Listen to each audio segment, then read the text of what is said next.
Utah Territory, 1876.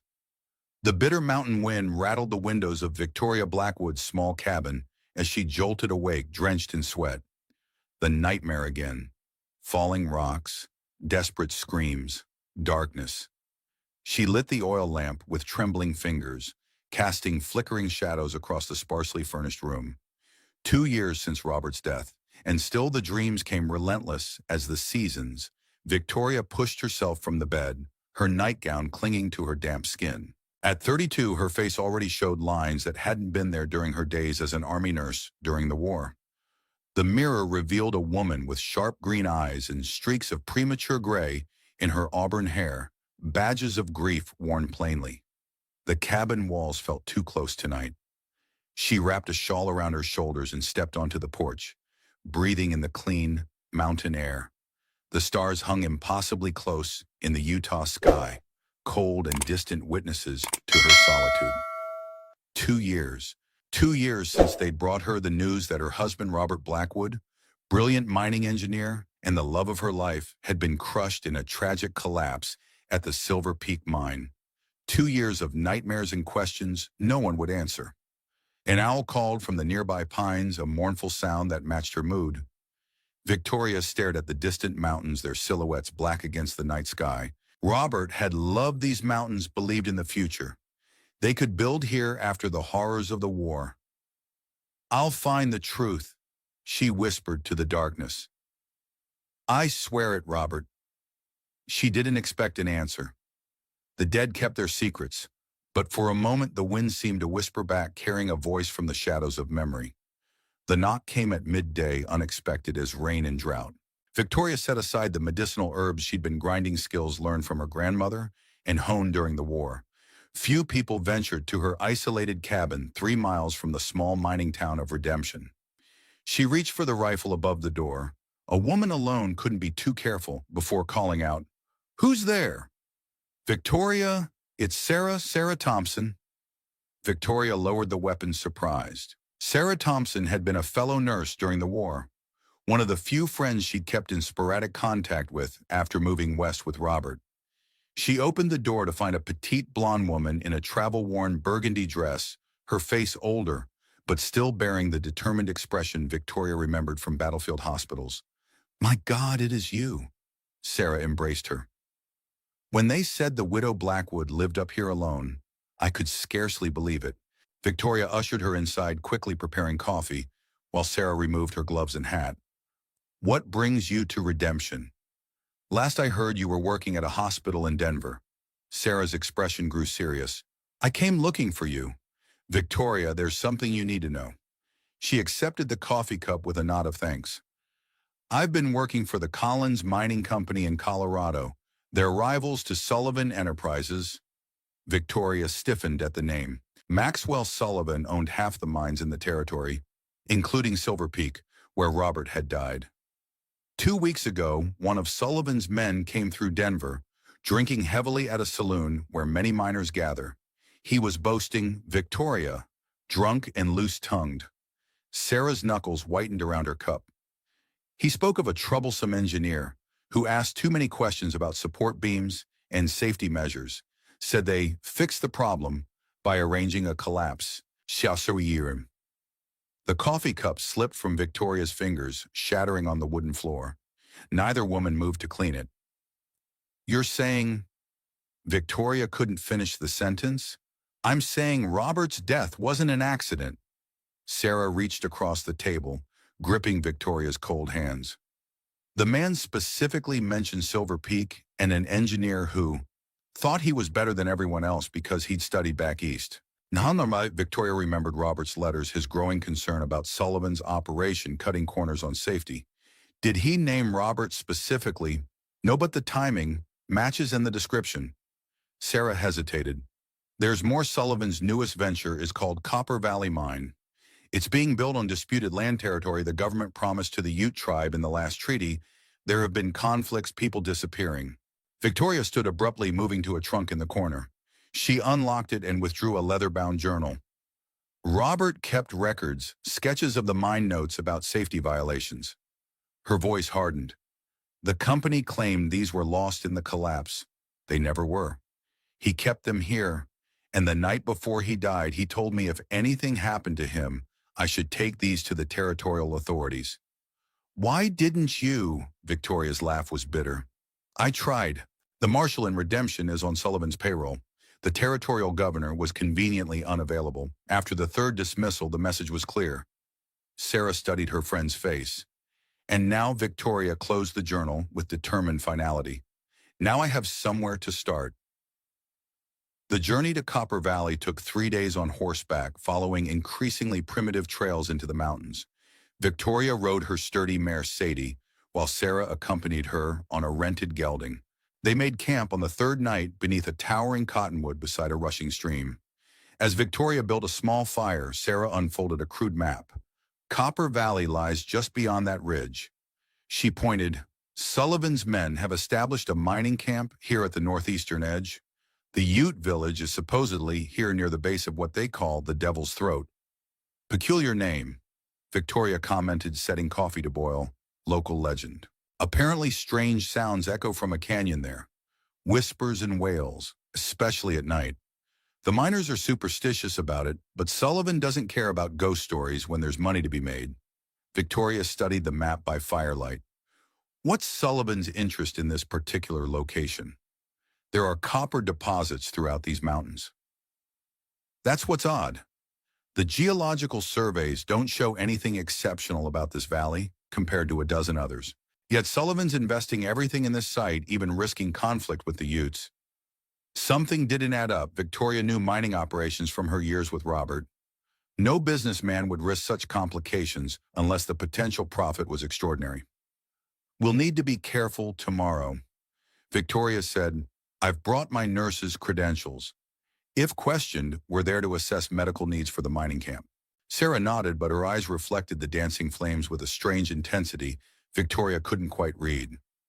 The night deepened around them. Victoria took first watch rifle across her lap, listening to the night sounds of the wilderness. She found herself straining to hear any unusual echoes from the direction of Devil's Throat, but only the wind and water answered. They crested the final ridge at mid-morning. Below them stretched Copper Valley, a stunning vista of pine forests and meadows bisected by a silver thread of river. To the north, fresh-cut timber marked the growing mining camp, rough cabins, tents, and the skeletal beginnings of what would become the mine entrance. To the east, nearly hidden among ancient pine, stood the Ute village, perhaps 20 lodges arranged in a traditional circle around a central fire pit. It's beautiful, Sarah murmured. Victoria nodded, but her attention was drawn to movement near the village. Men on horseback, at least a dozen, were approaching the Ute camp. Even from this distance, the sun glinting off rifles was unmistakable. Something's wrong. Victoria urged Sadie forward, moving down the slope as quickly as safety allowed. By the time they reached level ground, smoke was rising from the village. The shouting carried clearly on the mountain air, punctuated by the crack of gunfire. Victoria spurred Sadie into a gallop, ignoring Sarah's call to wait. As she approached, the scene became clearer. Sullivan's men were systematically destroying the village, setting fire to lodges, while the Ute people fled toward the forest. An elderly man stood defiantly before a lodge, shouting in his native tongue at a mounted overseer who was clearly in charge. The man wore a black coat and bowler hat, his face set in lines of cold determination as he gestured impatiently. As Victoria approached, the overseer drew his pistol. "Stop!" she shouted, driving Sadie between them. "What is the meaning of this?" The overseer's cold eyes assessed her with casual disdain. "This doesn't concern you, ma'am. These Indians are trespassing on Sullivan mining property. This is tribal land protected by treaty." Victoria countered, maneuvering Sadie to keep herself between the gun and the old man. "Not anymore." The overseer's smile didn't reach his eyes. "Perhaps you didn't hear the Territorial Commission revise the boundaries last month. Official paperwork and everything." His emphasis made it clear how such official decisions were reached. A younger Ute man emerged from the burning lodge, supporting a woman with a bleeding head wound. When he saw Victoria, his eyes widened with surprise at finding a white woman defending his people. The overseer's patience visibly thinned. "Last chance to ride away, lady. This isn't your concern." "I'm making it my concern." Victoria straightened in her saddle. I'm a medical professional. These people need attention, not violence. The overseer nodded to someone behind her. Victoria began to turn, but too late, a rifle butt struck her temple with explosive force. Sadie reared as Victoria tumbled from the saddle, the world spinning into darkness. Her last conscious thoughts were of shouting hoofbeats and the acrid smell of burning hides. Consciousness returned in painful increments. First came the throbbing in her head, a steady drumbeat of agony. Then the smell of smoke and herbs, the soft crackle of a fire. Finally, Victoria forced her eyes open to an unfamiliar ceiling of animal hides stretched over wooden poles. She tried to sit up and immediately regretted it as nausea swept through her. Be still. The voice was deep accented but clear English. Head wound needs time. Victoria turned carefully toward the speaker. An elderly man with a deeply lined face and long gray hair sat cross-legged nearby, grinding something in a small stone bowl. She recognized him as the man she tried to protect at the village. I am Grey Wolf, he said simply. You tried to help. Victoria licked dry lips. It was wrong, what they were doing. He studied her ancient eyes, seemingly reading more than her words. Most white people see turn away, not their concern. I'm not most people. Victoria gingerly touched her temple, feeling a poultice of herbs covering what must be a substantial gash. Where am I? Safe place, hidden from Sullivan. Men. Grey Wolf gestured to the lodge around them. Emergency camp. When trouble comes, we prepare. The hide door flap opened, admitting a younger man carrying a water skin. He moved with the silent grace of a hunter, his features reminiscent of Grey Wolf, though his hair was black and worn in a single braid. He wore a mixture of traditional clothing and elements adopted from white settlers, buckskin leggings with a cotton shirt, moccasins alongside a silver belt buckle. She wakes, he observed, handing her the water skin. Good, we feared brain damage. Victoria drank gratefully, the cool water reviving her. Thank you, both of you. I'm Victoria Blackwood. Eagle Eye, the younger man introduced himself. Grey Wolf's grandson, you are brave or foolish to challenge Sullivan's men alone. Ison, or perhaps both, Victoria admitted. My friend Sarah Thompson, was she? No other white woman. Eagle Eye shook his head. Only you. Victoria's concern grew. Had Sarah fled when the violence started? Or worse, how long have I been unconscious? One night, one day, Grey Wolf replied. Sullivan men still search Valley. Very angry, Eagle Eye's expression darkened. They killed 4 of our people during the attack. Elders, not warriors. One was a child. Victoria's stomach twisted with horror. I'm so sorry. Not your doing. Grey Wolf continued grinding herbs with practiced movements. But why mining woman risks life for Ute strangers? Victoria hesitated, but these people had saved her when they had every reason to distrust any white person. They deserved honesty. My husband was killed in one of Sullivan's mines, an accident that I believe was murder. She met Grey Wolf's steady gaze. I came to find proof, to expose Sullivan's crimes. Grey Wolf and Eagle Eye exchanged a look loaded with meaning. Many crimes to expose.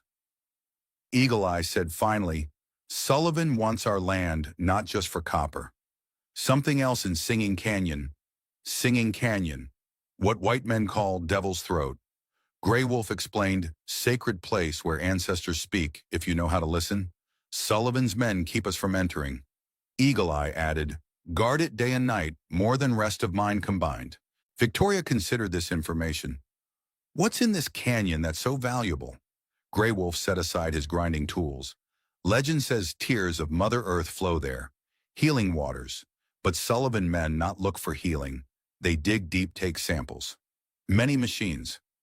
The pieces began connecting in Victoria's mind. A mineral spring perhaps, or something rarer in the surrounding rock. Whatever they seek, Eagle Eye said grimly, they kill to possess it. Night fell. Victoria's condition worsened as fever took hold, infection setting in from her head wound, despite Grey Wolf's herbal treatments. She drifted in and out of consciousness, past and present, blurring together in delirious visions. She was back in field hospitals during the war, hands slick with blood, as she fought to save shattered men with inadequate supplies. She was in Robert's arms on their wedding day, his eyes bright with dreams of their future. She was kneeling beside a grave that held an empty coffin, since Robert's body had never been recovered from the mine collapse. Through it all, a persistent vision recurred: Robert standing at the mouth of a narrow canyon, beckoning her forward, his lips moving, though she couldn't hear the words. "Robert," she called into the fever dream. "I can't hear you." Cool hands pressed against her forehead. Grey Wolf's voice came as if from a great distance. "She burns too hot. Spirit walks between worlds." "The medicine isn't working." Eagle Eye's concerned voice. "Different infection, white man's disease, needs white medicine." Victoria tried to focus on their words, but the fever pulled her back into the canyon of her vision. This time she could hear something, a strange musical humming that seemed to emanate from the rocks themselves. Robert was pointing urgently at something on the canyon wall, then at the ground. Evidence. His dream lips finally formed words she could understand. "Hidden canyon wall. Find it." "What evidence?" she called, but the vision was already fading. She surfaced briefly to reality, finding Eagle Eye wiping her brow with a cool cloth. "The canyon," she gasped. "I need to go there." "Rest," he soothed. "You're very ill." "No, you don't understand." Victoria clutched his arm with surprising strength. "My husband is trying to tell me something about the canyon. Evidence hidden there." Eagle Eye exchanged a concerned look with Grey Wolf. "The fever speaks, grandfather." Grey Wolf moved closer, studying Victoria's face. "Sometimes fever opens doors between worlds. What did your husband show you?" Victoria struggled to hold on to the fading images. Canyon walls, markings, or a hiding place. "Something important." Grey Wolf nodded slowly. "Singing Canyon has many secrets, many hiding places. I need to go there." Victoria insisted, trying to rise despite her weakness. "Not now." Grey Wolf gently pressed her back. "Death waits for you, there in your condition. First heal, then seek." Victoria wanted to argue, but darkness was closing in again. The last thing she heard was Grey Wolf beginning a low rhythmic chant that seemed to echo the strange humming from her dream canyon. 3 days passed before Victoria's fever broke. She woke clear-headed for the first time, weak but aware. The lodge was empty, save for a young Ute woman tending the fire, who immediately went to fetch Grey Wolf when she saw Victoria was awake. The old healer examined her with careful fingers, nodding with satisfaction. "Strong spirit, you live." "Thank you for your care," Victoria said sincerely. "I owe you my life." Eagle Eye entered with a steaming bowl. "You should eat rabbit stew, builds strength." As Victoria ate, she took stock of her situation. Sarah was still missing. Sullivan's men were hunting for her. She had no proof beyond Robert's journal, which might not be enough to convince authorities, even if she could find an honest official. "I need to find my friend," she said finally. "And my horse. Your mare is safe," Eagle Eye assured her. "Hidden with our ponies, but no sign of your friend." Grey Wolf studied the fire. "Woman who abandons friend in danger is no friend." Victoria couldn't argue with his assessment, but she worried about Sarah's fate. Had she been captured, killed, or had she simply fled when violence erupted? "There's someone you should meet," Eagle Eye said after a thoughtful silence. "He came yesterday asking questions about Sullivan's operations." "Sullivan's man?" "No," Eagle Eye's expression remained neutral. "Government man, federal marshal from Washington." Victoria's heart quickened. A federal marshal would have authority beyond Sullivan's local influence. "Will you take me to him?" Eagle Eye nodded. "When you can ride tomorrow, perhaps." "I can ride today," Victoria insisted, pushing herself to stand. The world tilted momentarily, but she steadied herself against a lodge pole. "I've endured worse conditions on battlefields." Grey Wolf gave a sound that might have been approval or resignation. Stubborn as mountain oak, he handed her a small leather pouch. "Medicine. For pain, you will need it." An hour later, Victoria was dressed in her own clothes, cleaned and mended by the Ute women, and mounted on Sadie Eagle Eye. led the way on his painted pony, following game trails invisible to Victoria's eyes. They rode in comfortable silence for several miles, angling northeast toward a series of rugged bluffs. Victoria used the time to gather her strength, grateful for Grey Wolf's medicine that kept the worst pain at bay. "Why does a federal marshal come here now?" she finally asked.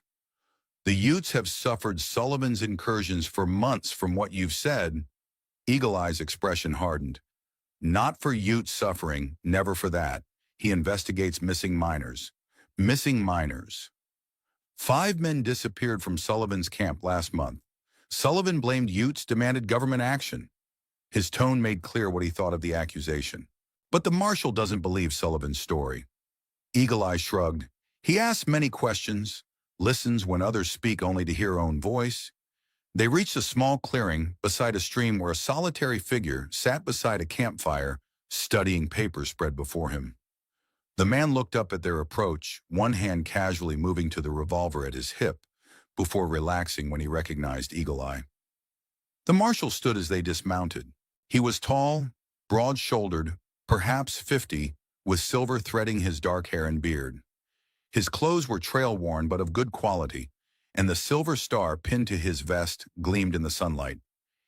"Eagle Eye," he greeted, then turned curious eyes to Victoria.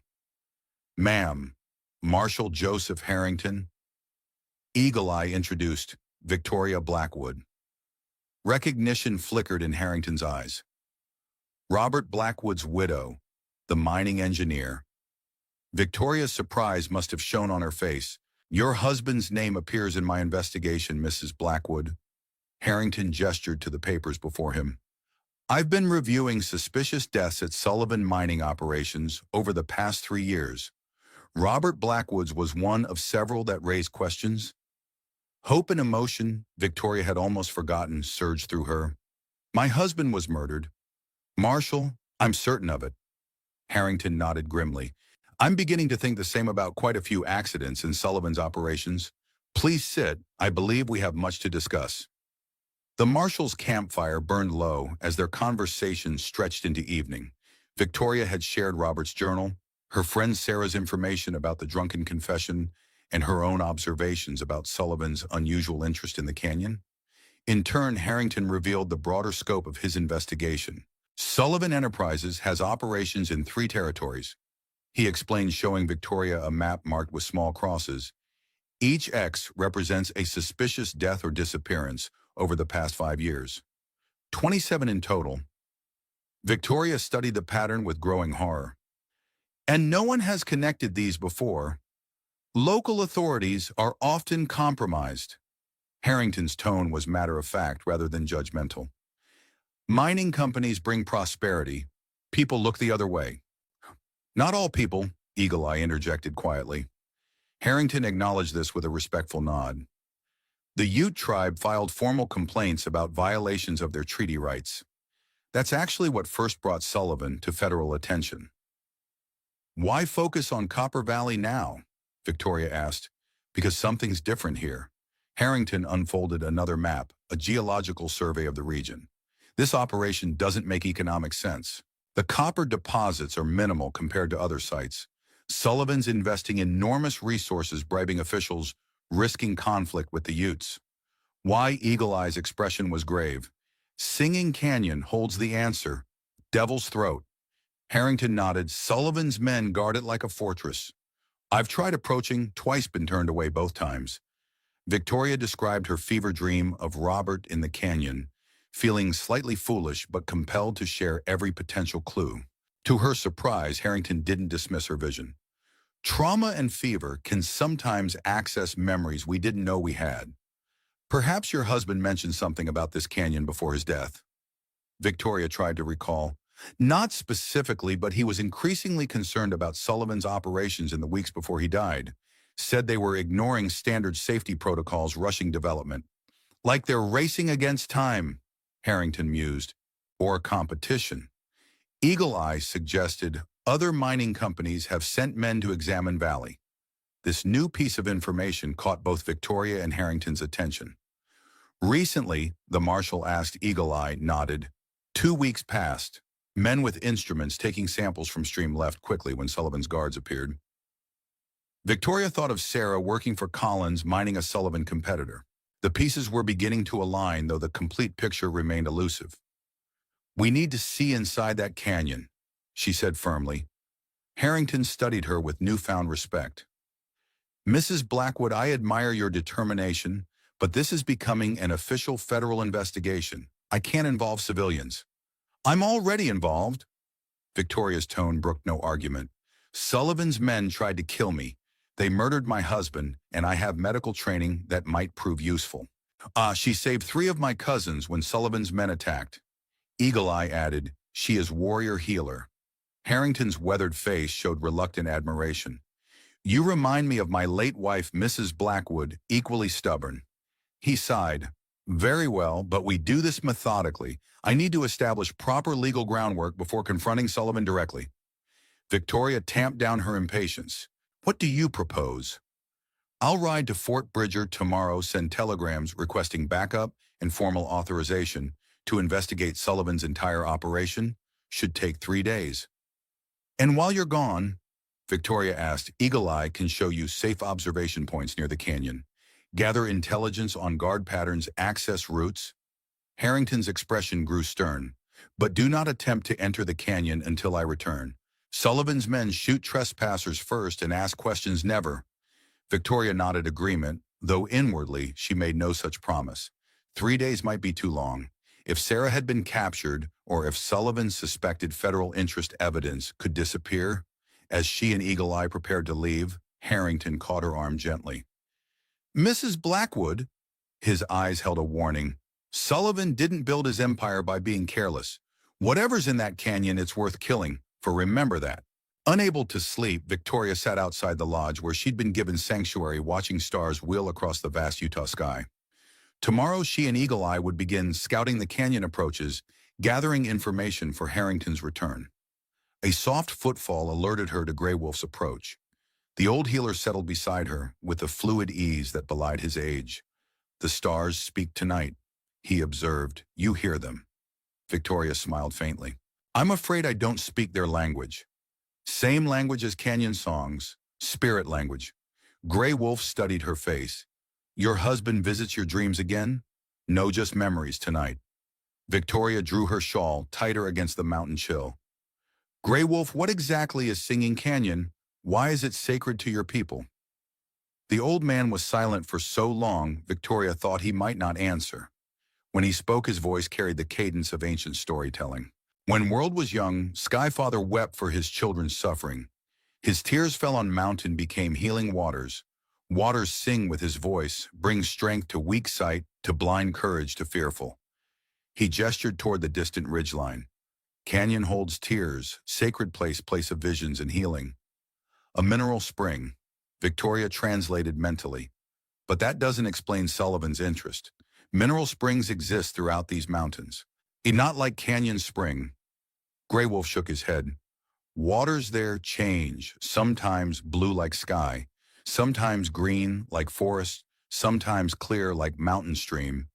Different healing in different seasons." Victoria's scientific mind nurtured through her.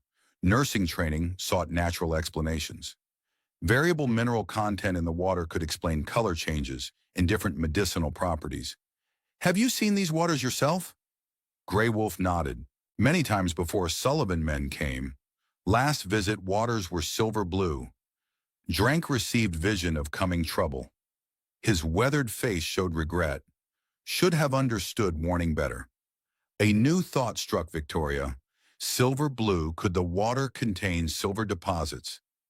Possible old stories say Mother Earth puts treasures in water, but true value is healing, not metal.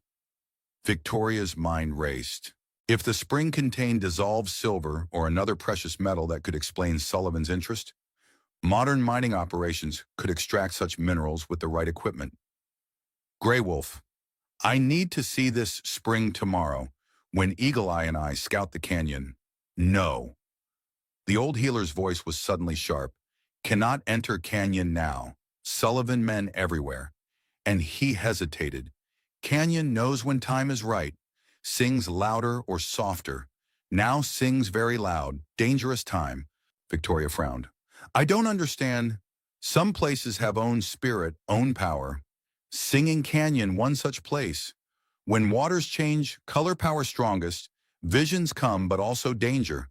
Grey Wolf placed a gnarled hand on her arm. 3 days. Wait for lawman, safer then.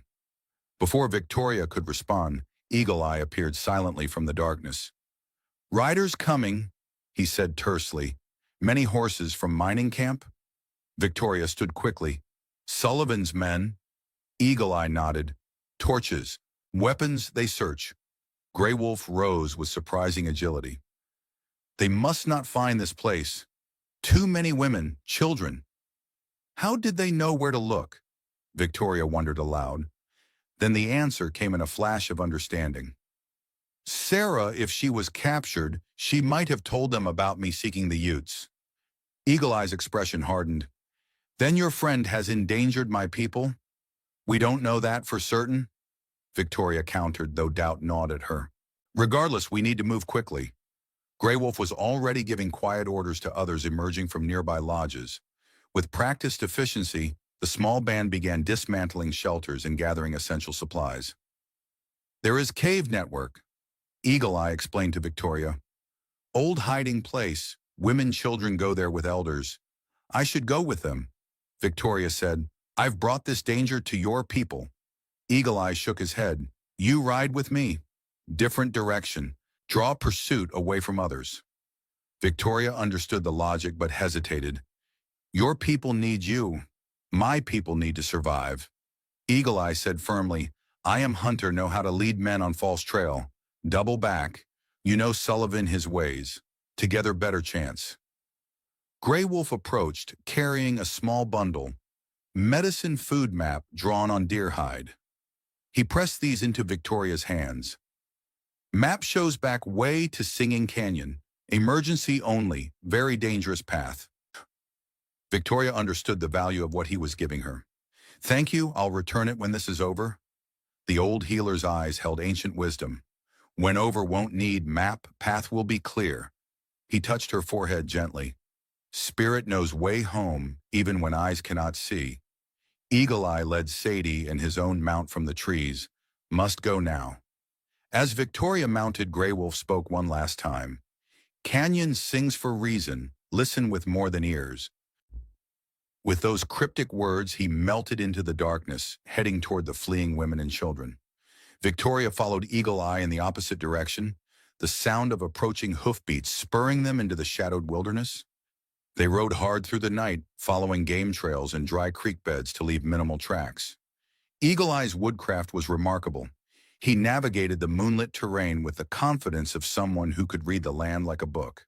Dawn found them in a narrow ravine several miles from the Ute camp. Eagle Eye finally signaled a stop beside a small spring, allowing the horses to drink while he scouted their back trail. Victoria dismounted stiffly, her body aching from the night's hard ride combined with her still healing injuries. She refilled their water skins, then sank onto a fallen log, allowing herself a moment's rest. Robert's journal pressed against her side, where she'd kept it secure inside her jacket. She withdrew it, fingers tracing the worn leather binding. If they were captured or killed, this evidence might be lost forever. She needed to understand everything it contained while she still could. Victoria had read the journal before focusing on Robert's documentation of safety violations. Now she examined it with fresh eyes, paying attention to details she might have missed. The last third of the journal contained Robert's notes from the weeks before his death. His handwriting had grown increasingly hurried, the entries more fragmented, observations jotted down quickly between shifts. A passage from 3 days before his death caught her attention. Sullivan ordered special equipment from Denver German Instruments for measuring minute metal content in water samples. Why the secrecy? MW says similar equipment used in Black Hills Gold Rush to trace upstream sources. MW. Victoria frowned, trying to recall any associate of Roberts with those initials. The name came suddenly: Michael Whitaker, a geologist who had consulted briefly at Silver Peak. She read on: second core sample confirmed anomaly. S ordered results confined to private office. Never seen such readings. Impossible concentration. If verified, biggest discovery since Comstock. God help us all, if true must warn. The entry ended abruptly as if Robert had been interrupted mid-thought. The next entry, dated the day before his death, was even more disturbing. Confronted re-s today about unsafe conditions in lower shaft. Heated exchange. ES claim national interest overrides ordinary safety protocols, mention government contracts, military applications, threaten consequences if I interfere further. Trust no one. If reading accurate, not simple silver deposit. Something else. Something they're willing to kill for Victoria's hands trembled. Robert had discovered something beyond ordinary silver deposits. Something so valuable that Sullivan considered normal safety measures expendable. Something with military applications. She quickly flipped to the final pages, searching for any additional clues. The last entry was short-written the night before Robert died. Made decision, taking core evidence to Denver federal office tomorrow. Too dangerous to remain, told V to prepare for sudden departure. Hiding backup documentation in secure location. If anything happens to me, canyon wall, Eagle Rock Formation, 7 feet up, 3 feet right of lightning split pine. God forgive me for my part in this. Let justice prevail. Victoria stared at the words. Heart pounding, Robert had hidden evidence, potentially proof of Sullivan's crimes in a canyon. Could it be the same singing canyon that now held Sullivan's interest? Eagle Eye returned, moving silently despite the rocky terrain. Trail clear for now. They searched wrong direction. Victoria held out the journal finger marking the crucial passage. Can you read English? Some missionary school, 2 years. Does this canyon description mean anything to you? Eagle Rock Formation? Split pine? Eagle Eye studied the page, brow furrowed in concentration. After a moment, his eyes widened. Singing Canyon, North Wall, Eagle Rock watches over sacred pool, lightning-struck pine tree stands guard. The Victoria's pulse quickened. Your people's sacred site and the place my husband hid evidence are the same place? Cannot be coincidence. Eagle Eye agreed. Great Spirit works in circles, bringing endings back to beginnings. Victoria closed the journal with newfound determination. We need to reach that canyon before Sullivan's men find whatever Robert hid. Marshall said, wait 3 days. We don't have 3 days. Robert wrote this over 2 years ago. The evidence may already be compromised. She met Eagle Eye's concerned gaze steadily. I'm going with or without your help, but I'd greatly prefer with your. Eagle Eye was silent for a long moment, clearly torn between caution and the urgency he read in Victoria's face. Finally, he nodded once decisively. Grey Wolf gave you map for reason. Maybe he saw this moment in vision. He looked toward the mountains rising before them. Back way to canyon, very dangerous. Few know path, even fewer survive journey. What makes it so dangerous? Narrow trails along cliff faces, rock slides common, and he hesitated. Spirits guard approach, those with impure intentions never reach canyon. Victoria might have dismissed such warnings before, but her experiences of the past week had opened her mind to possibilities beyond her education. Regardless, physical dangers wouldn't deter her. I don't fear the journey, only arriving too late. So, Eagle Eye studied her with newfound respect. Then we go, but first light tomorrow. Night travel on those paths means certain death. Victoria reluctantly agreed. One more day, she prayed, it wouldn't prove one day too many. As they made camp in the sheltered ravine, a sudden thought struck her. Sarah Thompson had arrived with news of Sullivan's operations, prompting this journey. If Sullivan's men were specifically searching for Victoria now, it suggested Sarah had indeed been captured, or worse, had deliberately led them to her. Either possibility chilled her blood. The only person who had known her destination might now be her greatest threat. First light found them already moving, following the crude map Grey Wolf had provided Eagle Eye, led choosing paths invisible to Victoria's untrained eye, moving steadily higher into increasingly rugged terrain. By mid-morning, they reached the first true challenge, a narrow ledge traversing a sheer cliff face barely wide enough for a horse to pass. Single file below, a dizzying drop of several hundred feet ended in jagged rocks. Medicine Bundle Pass. Eagle Eye explained grimly, named for prayer, bundles left by those seeking courage to cross. Victoria studied the treacherous path. Is there an alternative route? Only forward or back. Forward saves half day's travel. Time was precious. Victoria nodded. Forward then. Eagle Eye dismounted. Lead horses, safer, follow exactly where I step. Victoria took Sadie's reins, murmuring reassurances to the nervous mare. Eagle Eye stepped onto the ledge, moving with deliberate care, his pony following reluctantly. The crossing was harrowing, loose shale sometimes shifted underfoot, clattering down the cliff face to the distant rocks below.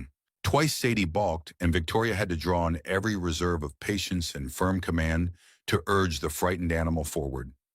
20 minutes of nerve-wracking progress brought them to a wider section where the ledge opened onto a small plateau. Victoria released a breath she hadn't realized she was holding Eagle Eye, allowed a brief rest before they continued upward the trail, now steeper but less exposed. By noon they had reached a high alpine meadow dotted with wildflowers, a startlingly beautiful contrast to the harsh terrain behind them. Rest horses here. Eagle Eye decided good grass water. He pointed to a tumbling stream that cut across one corner of the meadow. As the horses grazed, Victoria studied the map again. How much farther to the canyon? 3, maybe 4 hours, depends. On what? Eagle Eye's expression was unreadable. On whether Canyon wants to be found today.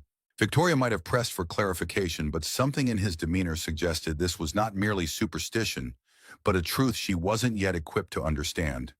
They ate a sparse meal of jerky and hardtack, saving fresh provisions for greater need.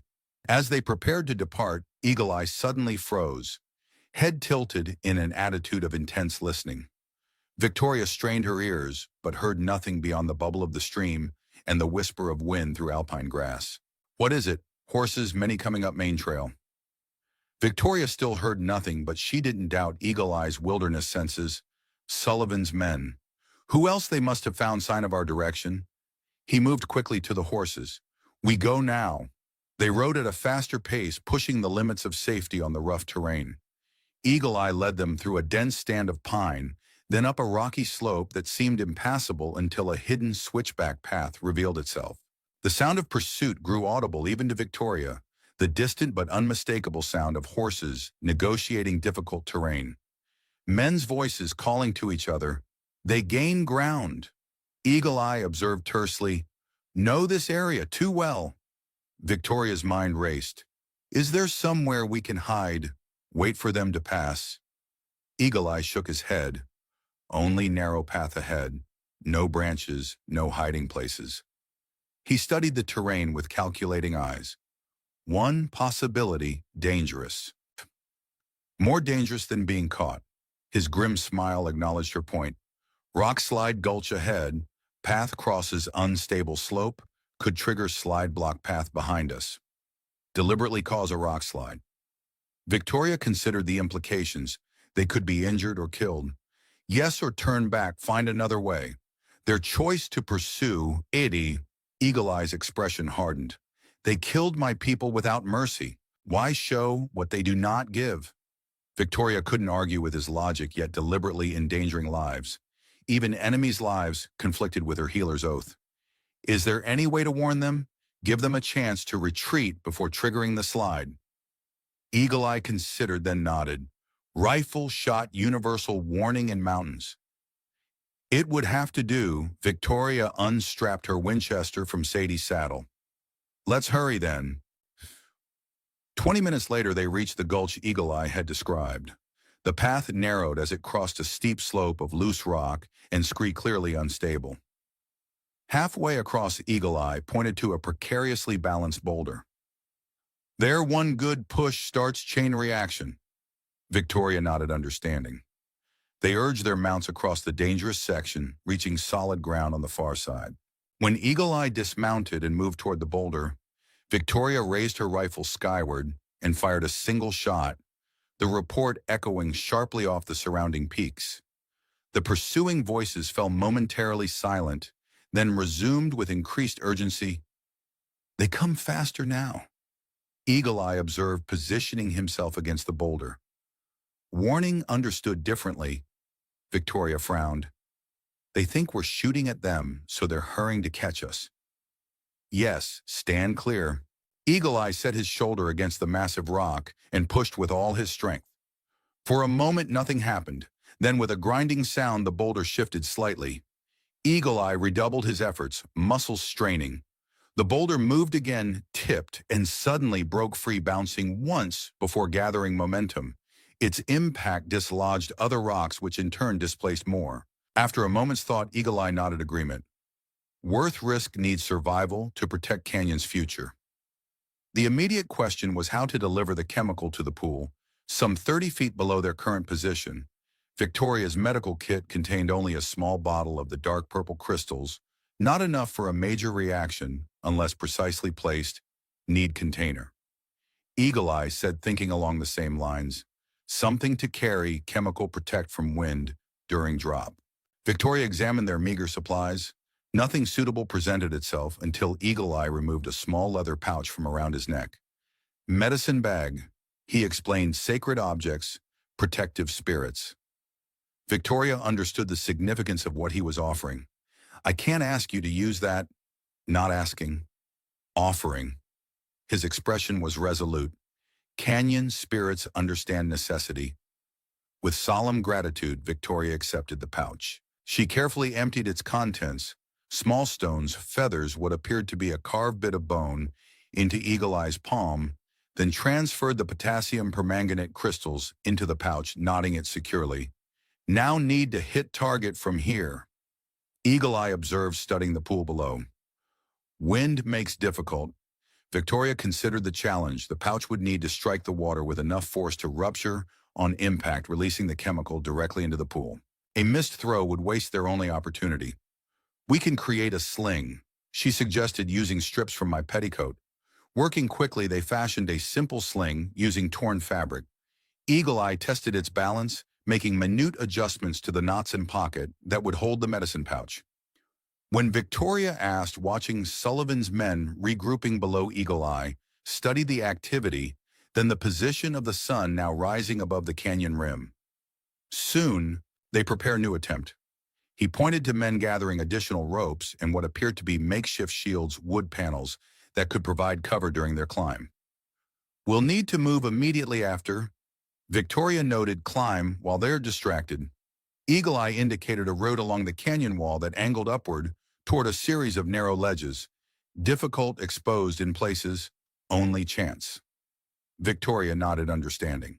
They would be vulnerable during the climb, especially if Sullivan's men recovered quickly from the diversion. But remaining in place meant certain defeat. They gathered their few possessions, securing Robert's evidence and their weapons for the climbed. Eagle Eye loaded the pouch into the sling's pocket, testing its weight one final time. Ready? He asked. Victoria took a deep breath, mentally preparing for what would likely be a desperate scramble up the canyon wall, under fire. Ready. Eagle Eye stepped to the edge of their ledge, swinging the sling in a smooth, practiced motion. He released at precisely the right moment, sending the leather pouch arcing down toward the sacred pool. Sullivan's men, focused on their preparations for a second climbing attempt, didn't notice the small projectile until too late. The pouch struck the center of the glowing water with a small splash, and for a moment nothing happened. Victoria felt her hopes sink. Had her theory been wrong, then the pool's surface began to change. The gentle silver-blue glow intensified, rapidly brightening to a harsh electric blue that hurt the eyes. A hissing sound emerged as steam rose from the agitated water. The musical humming that had permeated the canyon shifted to a higher, almost painful pitch. Sullivan's men backed away in alarm as the pool's glow became blindingly intense. Even at their elevated position, Victoria had to shield her eyes against the brilliant light, now filling the canyon. Now! Eagle Eye urged, already moving toward their planned escape route. Climb while blinded. Victoria followed, scrambling onto the precarious handholds he indicated. The way was treacherous, demanding full concentration despite the chaos below. She could hear shouting confusion, Sullivan's voice rising above the others, demanding order. The climb seemed endless, each movement requiring careful testing of handholds that sometimes crumbled under pressure. Victoria's arms trembled with strain, her reopened side wound sending jolts of pain with every stretch. Only determination kept her moving upward, following Eagle Eye's sure-footed progress. Below, the pool's unnatural radiance gradually diminished, returning toward its original luminescence. Sullivan's men would soon regain their vision and organization. Time was running dangerously short. "Hurry!" Eagle Eye encouraged from above, reaching back to offer assistance as Victoria struggled with a particularly difficult section. She stretched fingers, straining toward his outstretched hand, and the rock beneath her right foot suddenly gave way. Victoria slipped a cry escaping her lips as she began to fall. Eagle Eye lunged downward, catching her wrist in a grip of iron. For a terrible moment, she dangled over empty space held only by his strength. "Climb!" He grunted, muscles straining to maintain his grip while keeping his own position secure. With desperate effort, Victoria found new footholds, clawing her way back onto the climbing route. Eagle Eye helped pull her onto a narrow ledge where they could pause momentarily. "Thank you," she gasped, heart pounding from the near disaster. "Not safe yet," he replied grimly, nodding toward the activity below. Sullivan's men had recovered from the temporary blindness and located their position on the cliff face. Rifles were being readied, aimed upward. "Must reach overhang." Eagle Eye indicated a section of cliff, perhaps 50 feet higher, that offered some protection from gunfire below. "Move fast, don't stop." They climbed with renewed urgency as the first shots rang out, bullets striking the rock around them. Victoria focused solely on the next handhold, the next step, refusing to think about the deadly consequences of hesitation. A bullet grazed Eagle Eye's arm, leaving a bloody furrow. He grimaced but didn't slow his ascent. "Keep moving," he called to Victoria. Almost there. The protective overhang seemed impossibly distant as rifle fire intensified. Victoria felt a vicious impact as a bullet struck her calf, sending white-hot pain up her leg. She bit back a scream, forcing herself to continue the climb despite the agony. 10 more feet, 5. Eagle Eye reached the sheltering overhang, first turning immediately to help Victoria the final distance. As she scrambled under the protective rock lip, a bullet struck inches from her hand, showering her face with stone fragments. Finally sheltered from direct fire, they paused to assess their injuries. Eagle Eye's arm wound was painful but minor. Victoria's calf presented a more serious concern. The bullet had torn through muscle, leaving an ugly exit wound that bled freely. "Need to bind." Eagle Eye said, already tearing strips from his shirt. Victoria directed the basic field medicine, showing him how to create a pressure bandage that would slow the bleeding without completely restricting movement. The pain was intense, but the wound, while debilitating, wasn't immediately life-threatening. "Can you continue?" Eagle Eye asked, concern evident in his usually stoic features. Victoria nodded, knowing they had no choice. Remaining in place meant eventual capture or death when Sullivan's men found an alternative route up the cliff. "The canyon rim." She asked. Eagle Eye pointed upward, where the cliff continued for perhaps another 100 feet before reaching the top. "Only way out now."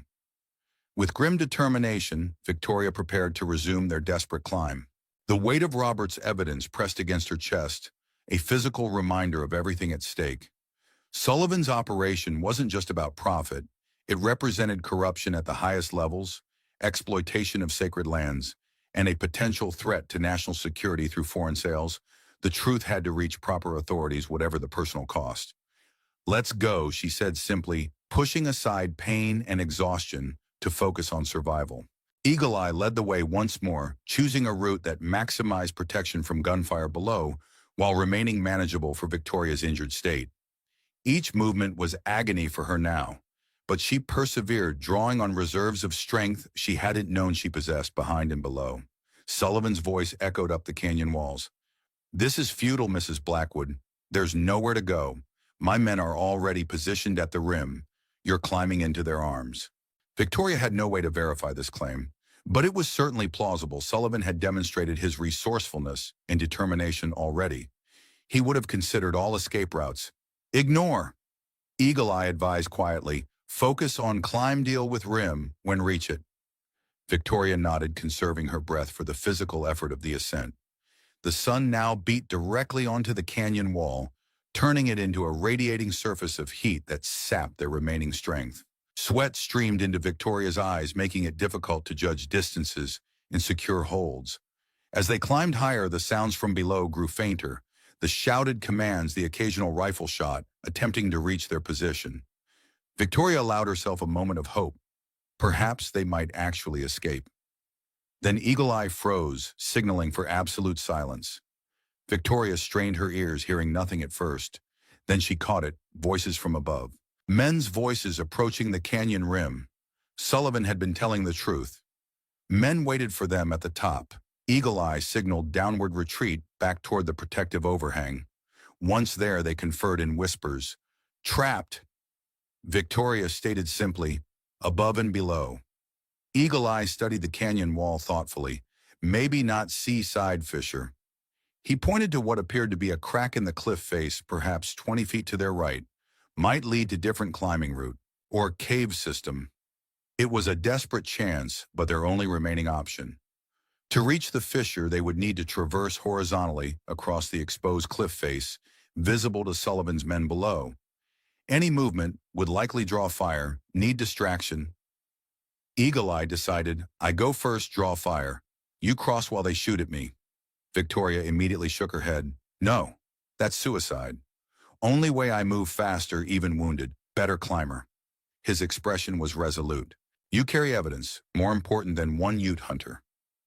Before Victoria could protest further, Eagle Eye began removing items from his pockets, distributing them to her, his remaining ammunition, a small knife, a flint and steel. Wait for my signal. When they focus on me, move quickly. Don't stop, no matter what happens. Victoria gripped his arm.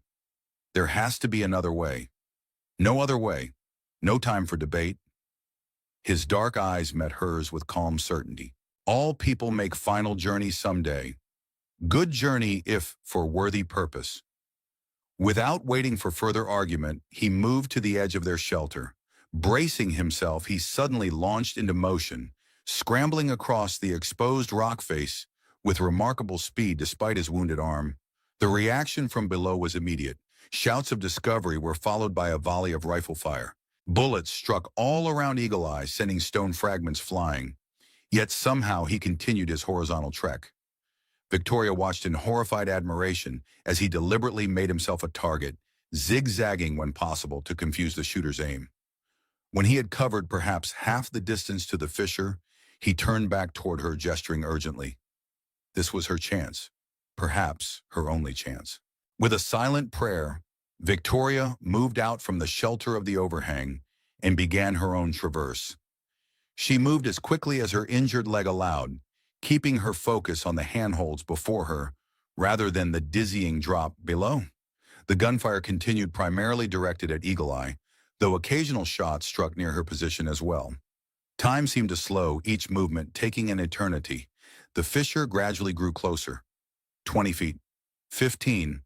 10. Eagle Eye reached the crack in the rock face, immediately investigating its width and depth.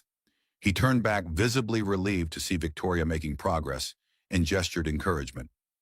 She was within 5 feet of the fissure when disaster struck. A bullet found its mark, striking Eagle Eye in the side. He staggered, nearly losing his grip on the cliff face. Victoria cried out involuntarily, redoubling her efforts to reach him. With visible effort, Eagle Eye steadied himself against the pain, maintaining his position just long enough for Victoria to reach the fissure. It was indeed a narrow crack in the cliff face, but widened after the initial opening, just enough for a person to squeeze through.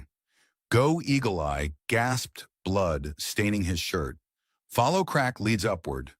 Not without you, Victoria insisted, reaching for his arm to help him into the fissure. Too late for me, wound too bad. His breathing was labored, face pale with blood loss. They come from above and below. No time. I won't leave you to die alone, Victoria said firmly, pulling his arm over her shoulder despite his resistance. With agonizing effort, she helped him maneuver into the narrow fissure, both of them barely fitting in the confined space. Once inside, the crack widened, slightly angling upward into darkness. Occasional footholds had been carved into the rock evidence. This might be an ancient path known to the Utes. Eagle Eye slumped against the rock wall, strength visibly fading. Cannot climb you, go complete mission. Victoria tore strips from her petticoat, quickly fashioning a pressure bandage for his wound. The bullet had entered his side and appeared to have exited his back, a serious, but not necessarily fatal injury if bleeding could be controlled. We rest here briefly, she decided. Then we both go. Eagle Eye wanted to argue but lacked the strength. Outside their temporary shelter, voices grew louder as Sullivan's men approached from both above and below, converging on their last known position. Victoria worked quickly, applying Grey Wolf's remaining medicine to Eagle Eye's wound before binding it tightly. The fissure continued upward into darkness, offering a slender hope of escape if they could manage the climb. "Can you stand?" she asked gently. Eagle Eye grimaced but nodded, allowing Victoria to help him to his feet. Together they began the arduous ascent through the narrow passage, each supporting the other's weaknesses, her injured leg, his bullet wound. The going was agonizingly slow. The fissure twisted upward through the cliff face, sometimes so narrow they had to turn sideways to proceed, other times opening into small cave-like spaces where they could briefly rest. Behind them they could hear Sullivan's men finding the entrance to the fissure, voices echoing in the confined space as they debated whether to follow. The passage was too narrow for pursuit without exposing themselves to tremendous vulnerability. A single defender could hold off many attackers in such confined quarters. They hesitate. Eagle Eye observed during one rest pause. Fear tight spaces, fear Ute spirits. Victoria nodded, conserving her strength. The climb was taking everything she had, and Eagle Eye was weakening rapidly despite his stoic demeanor. His face had grown ashen, his movements increasingly uncoordinated, signs of dangerous blood loss. "How much farther?" she whispered. Eagle Eye shook his head. "Not know this exact path, but feel air movement must open somewhere above." That faint movement of air was their only guide as the fissure continued upward, occasionally branching. Each time they reached a fork, Eagle Eye would test the air currents, choosing the path where the movement was strongest. Victoria had lost all sense of time in the darkness of the rock passage. Minutes or hours could have passed as they struggled upward. Eagle Eye's condition deteriorated visibly with each rest, stop, his breathing becoming labored skin, clammy to the touch. "Leave me," he whispered during one pause. "Go faster alone." "No," Victoria replied with quiet finality. "We finish this journey together." She helped him to his feet once more, taking most of his weight as they continued their ascent. The fissure had begun to slope more gently, and the air movement had grown stronger, signs they might be approaching an exit. As they rounded a final bend in the passage, Victoria saw a patch of brightness ahead that could only be daylight. Hope surged through her exhausted body, lending new strength. "We're almost there," she encouraged Eagle Eye, who was now barely conscious, feet dragging as she half-carried him. The opening was small but adequate, a crack in the rocks, perhaps 20 yards from the canyon. Rim proper, they had emerged on a narrow ledge overlooking the landscape beyond Singing Canyon, miles of wilderness stretching to the horizon. Victoria eased Eagle Eye down, allowing him to rest against a boulder while she assessed their position. The ledge connected to a game trail that wound downward away from the canyon, offering a potential escape route if they could evade any of Sullivan's men stationed nearby. "We made it," she told Eagle Eye, whose eyes flickered open at her voice. "Spirit's guided path," he murmured, "for evidence, for truth." Victoria checked his bandages, concern growing at the amount of blood that had soaked through. He needed proper medical attention, soon, or would not survive regardless of their escape. "Let me see if the way is clear," she said, moving cautiously toward the edge of their small shelf to scan for Sullivan's men. The area appeared deserted, most of the search activity concentrated around the main canyon rim or the cliff face they had been climbing. This secondary exit remained undiscovered for the moment. Victoria returned to Eagle Eye's side. "I think we can—" Her words cut off as the distinctive metallic click of a revolver being cocked sounded from behind a nearby boulder. "An impressive effort, Mrs. Blackwood," said a coldly familiar voice, "truly remarkable." From behind the rock stepped Sarah Thompson, her arm still bandaged from Eagle Eye's bullet, but her hand steady on the revolver pointed at Victoria's chest. but ultimately futile. She continued, satisfaction evident in her tone. Did you really think Sullivan would leave any potential escape route unguarded? Victoria stood protectively in front of the now unconscious, eagle-eye mind, racing through limited options. Her rifle was slung across her back, impossible to reach before Sarah could fire. He's dying, she said, nodding toward Eagle-Eye. Let me help him. Sarah's expression remained cold.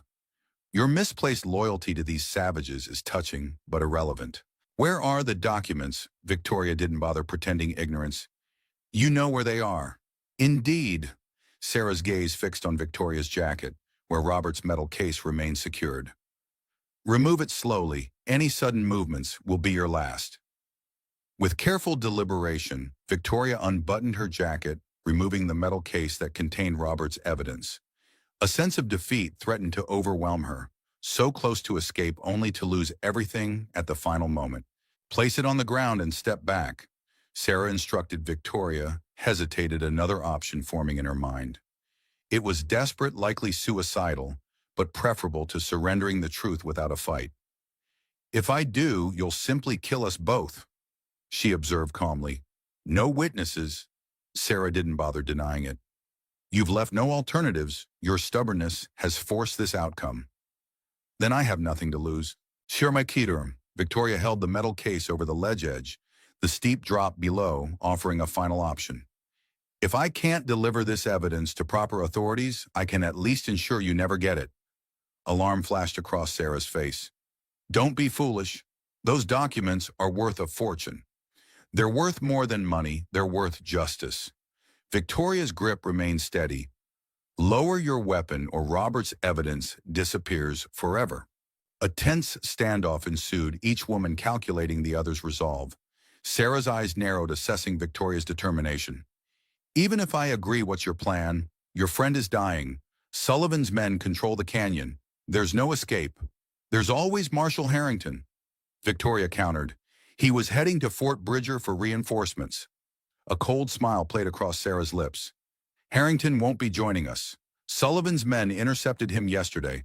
Unfortunate accident on a dangerous mountain trail. The news hit Victoria like a physical blow. Harrington had been their last hope for official intervention. Without him, even if she escaped with the evidence, who would listen, who would act against Sullivan's influence? Taking advantage of Victoria's momentary distress, Sarah lunged forward, attempting to seize the metal case. Victoria reacted instinctively, twisting away, and lost her footing on the narrow ledge. She fell backward, the metal case clutched to her chest, certain she was about to plummet to her death. Instead, she struck a secondary shelf, perhaps 6 feet below, the impact driving the breath from her lungs. Sarah cursed, leveling her revolver at Victoria's prone form, but before she could fire, an unexpected voice interrupted. That's enough, Miss Thompson. Maxwell Sullivan himself stepped into view, accompanied by 2 armed men. His cold eyes assessed the situation with calculating precision. Mr. Sullivan, Sarah recovered quickly. I was just securing the documents. So I see. Sullivan's tone suggested he wasn't entirely convinced. After separating from my main search party without authorization, Sarah's composure faltered slightly. I thought it prudent to cover this secondary exit. Clearly I was correct. Sullivan studied her with the dispassionate gaze of a man accustomed to evaluating others' usefulness. Indeed. And now we have Mrs. Blackwood and her evidence. He gestured to his men. Retrieve her. As the men helped a dazed Victoria back to the main ledge, Sullivan examined the unconscious Eagle-Eye with clinical detachment. Still alive, surprisingly, these natives have remarkable constitutions. He turned to Sarah. Your employers will be disappointed to learn they won't be receiving Blackwood's research. Sarah stiffened. We had an arrangement. We had a temporary alignment of interests. Sullivan corrected smoothly. That arrangement has reached its natural conclusion. Understanding dawned in Sarah's eyes. You never intended to share the discovery. Of course not.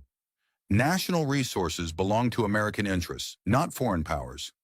Sullivan's patriotism rang hollow given his documented crimes. Your employers should have realized I would never allow such valuable materials to leave American control.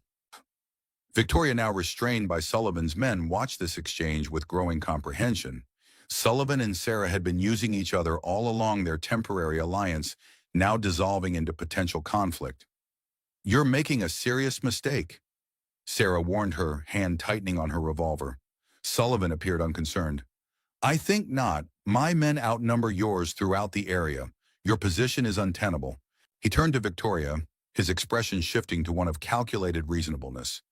"Now, Mrs. Blackwood, I believe we can still reach an accommodation that benefits everyone. The only accommodation I'm interested in is justice for my husband," Victoria replied steadily. "Justice is rarely simple in such matters." Sullivan's tone was almost philosophical.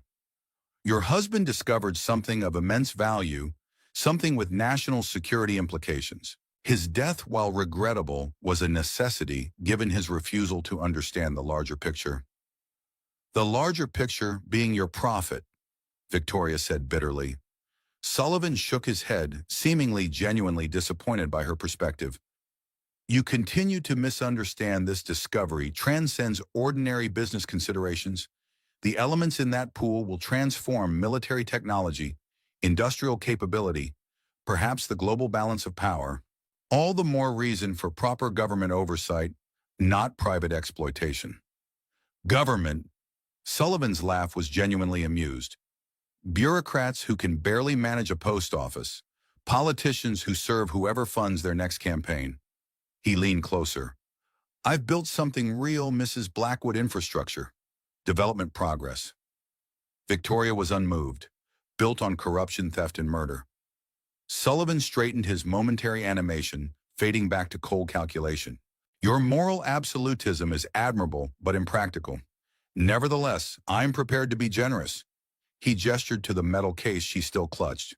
"Those documents in exchange for your life and medical attention for your native friend?" Victoria glanced at Eagle Eye, whose breathing had grown shallower. "Without treatment, he would die within hours. The same likely applied to her if her leg wound became infected. And if I refuse, then you both die here. I take the documents anyway, and history remembers you, if at all, as a tragic widow driven to madness by grief." Sullivan's matter-of-fact tone made the threat all the more chilling. "Your choice." Victoria found herself facing an impossible decision. Surrender Robert's evidence betraying everything he had died for, or sacrifice both her life and Eagle Eye's on principle, with no guarantee the truth would ever emerge. "I need assurance that Eagle Eye will receive proper medical care," she said finally, "not just promises." Sullivan nodded as if respecting her negotiating position. "My private physician is at the mining camp. He'll attend to both of you." "And then what? You simply let us go." "Once your injuries are treated, you'll be escorted from the territory with sufficient funds to establish yourself elsewhere." Sullivan's expression remained unreadable. "In exchange for your signed statement that your husband died accidentally and your surrender of all claims to his research, it was a devil's bargain offering survival at the cost of justice." Victoria thought of Robert's final journal entry, "Let justice prevail." Yet she also considered Grey Wolf's wisdom about living to fight another day. Sometimes survival itself was a form of resistance. During this exchange, Sarah had remained unusually silent, her expression calculating as she observed the negotiation. Victoria caught a subtle movement, Sarah's hand shifting position on her revolver, her weight transferring slightly as if preparing for sudden action. "I need time to consider," Victoria said, buying precious seconds as she recognized Sarah was about to make her move. "Time is a luxury we don't—" Sullivan began but never finished the sentence. Sarah's revolver barked twice in rapid succession. Sullivan staggered backward, shock evident on his face, as crimson stains blossomed on his expensive coat. His men reacted instantly, raising their rifles, but Sarah had positioned herself with tactical precision. Her third shot struck one guard in the chest, dropping him instantly. Victoria seized the momentary chaos to act. Using her remaining strength, she slammed her body into the second guard, sending him staggering toward the ledge edge. Before he could recover his balance, she yanked hard on his rifle, pulling him forward and over the precipice. His scream echoed briefly as he plummeted into the canyon below.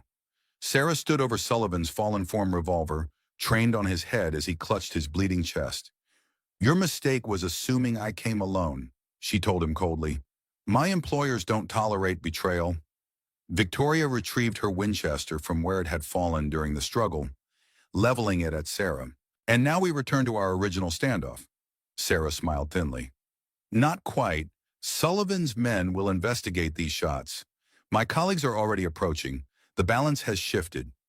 As if to confirm her words, voices called from further along the canyon rim, not Sullivan's men, judging by the foreign accents. Sarah's reinforcements had indeed arrived. Victoria made a swift decision. Help me with Eagle Eye. We can still both get what we want. Sarah raised an eyebrow. Explain. You want Robert's research on the pool elements. I want justice for his murder and protection for this sacred place. Victoria gestured to Sullivan, who was growing paler by the moment as blood soaked his clothing. He's the primary obstacle to both our goals. An interesting proposition, Sarah conceded. But ultimately, my employers want exclusive access to this discovery, which they won't get if the evidence reaches federal authorities, Victoria countered. Help me save Eagle Eye and escape with proof of Sullivan's crimes, and I'll provide copies of Robert's technical research to your employers. Sarah considered this offer, clearly weighing multiple factors. You would willingly share your husband's work with foreign interests. I would ensure no single entity, American or foreign, controls this discovery. Victoria's expression was resolute. The pool's existence should be known to multiple governments, creating mutual deterrence against exploitation. It was a gamble, but Victoria suspected Sarah's employers were more interested in preventing American monopoly than achieving their own exclusive control. Balance of power was often preferable to costly competition. After a moment, Sarah nodded decisively. A pragmatic solution, but Sullivan remains a problem. She glanced down at the mining magnate, who was struggling to speak. You can't, he gasped. My operation too big, too connected. Connections that will distance themselves once your crimes are exposed, Victoria told him without sympathy. Your empire was built on quicksand? Mr. Sullivan. Sarah raised her revolver once more, clearly intending to eliminate Sullivan permanently. Victoria caught her wrist. No, he faces justice properly, in a courtroom. Naive, Sarah muttered but lowered her weapon. We need to move quickly. My colleagues can help with your injured friend, but we must reach them before Sullivan's men investigate these shots. Together they lifted the unconscious Eagle Eye, carrying him along the narrow trail that led away from the canyon rim. Behind them, Sullivan lay bleeding, but alive, his ambitions shattered, his crimes, about to be exposed to the world he had sought to manipulate. Victoria still carried Robert's metal case, the evidence secure against her chest like a shield. She had no illusions about Sarah's trustworthiness. This alliance was temporary, born of mutual necessity rather than shared principles. Yet it offered a path forward when moments before there had been none. As they struggled along the treacherous mountain path, the sacred pool's musical humming faded behind them, replaced by the whisper of wind through pine trees and the distant cry of a circling hawk, the sound of freedom, however tenuous it might prove. They reached Sarah's colleagues within the hour, 3 men of European appearance, who spoke with clipped accents, their manner professional and efficient. They asked no questions when Sarah explained the situation immediately, providing medical assistance for Eagle Eye, whose condition had grown critical. One of the men, introduced only as Dieter, appeared to have medical training. He examined the gunshot wound with clinical precision, administering morphine before cleaning and rebandaging it properly. He has lost much blood, Dieter informed Victoria, but bullet passed clean through missing vital organs. With proper care, he should recover.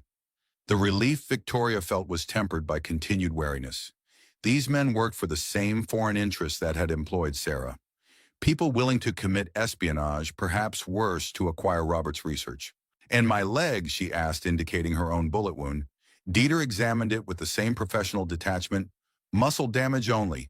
Painful, but not dangerous if infection is prevented. He cleaned and rebandaged it efficiently, providing her with a walking stick cut from a nearby pine branch. Their camp was well hidden in a small ravine, a mile from the canyon rim, equipped with supplies, suggesting they had been in the area for some time, observing Sullivan's operation. Horses were tethered nearby, enough for everyone, Victoria noted with relief. Sarah approached as Dieter finished treating Victoria's injuries. We need to move before Sullivan's men expand their search perimeter. Where to? Victoria asked cautiously. Eagle Eye needs rest and proper medical attention. We have a safe house near Jenkins Creek, about 6 hours' ride. Sarah's tone made clear this wasn't a negotiation. Sullivan's influence doesn't extend there. Victoria glanced at Eagle Eye, who remained unconscious on a makeshift stretcher the men had prepared. He can't ride in his condition. The stretcher can be secured between 2 horses, uncomfortable but manageable. Sarah's expression softened marginally. It's his best chance. Victoria Sullivan's men will show no mercy if they find us. This at least was undoubtedly true. Victoria nodded agreement. But we maintain our arrangement. I keep possession of Robert's evidence until we reach safety. Sarah's mouth tightened, but she nodded. As agreed. Now we should depart. Within 30 minutes, they were moving through the pine forest, following game trails invisible to Victoria's untrained eye. Eagle Eye's stretcher had been secured between 2 steady horses, the arrangement awkward but functional. Victoria rode beside him, monitoring his condition as they traveled. The sun had begun its westward descent when Eagle Eye finally regained consciousness, his eyes flickering open with evident confusion. Be still, Victoria advised gently. You've been badly wounded, but are receiving treatment. We're heading to safety. His gaze sharpened as he took in their escorts. Sullivan's men, no different allies. Victoria kept her explanation deliberately vague. Temporary arrangement, common interests. Eagle Eye studied the foreign men with the assessing gaze of a lifelong hunter, clearly recognizing them as potential predators.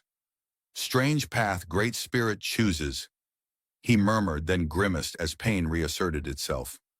Rest, Victoria encouraged. Save your strength. As Eagle Eye drifted back into unconsciousness, Sarah rode up alongside Victoria, her expression unreadable in the dappled forest light. You haven't asked about our destination, she observed. Would you answer truthfully if I did? Sarah's smile was thin. Probably not completely, but the safe house is real. A hunting cabin owned through several layers of corporate entities, invisible to Sullivan's network. And after that, Victoria pressed, once Eagle Eye and I have recovered sufficiently, that depends on you. Sarah nodded toward the metal case secured inside Victoria's jacket. My employers still want access to Robert's research. Victoria had been considering her options throughout their journey. The alliance with Sarah was born of desperation, but perhaps offered an unexpected opportunity, a way to ensure the truth emerged while preventing any single entity from controlling the canyon's resources. I'll need guarantees, she said carefully. Written agreements regarding the terms of any knowledge sharing. Sarah looked genuinely amused. You still think in terms of contracts and honorable dealings? My employers don't operate that way. Then perhaps they should reconsider their methods, Victoria replied evenly, because I won't share Robert's research without binding commitments regarding its use.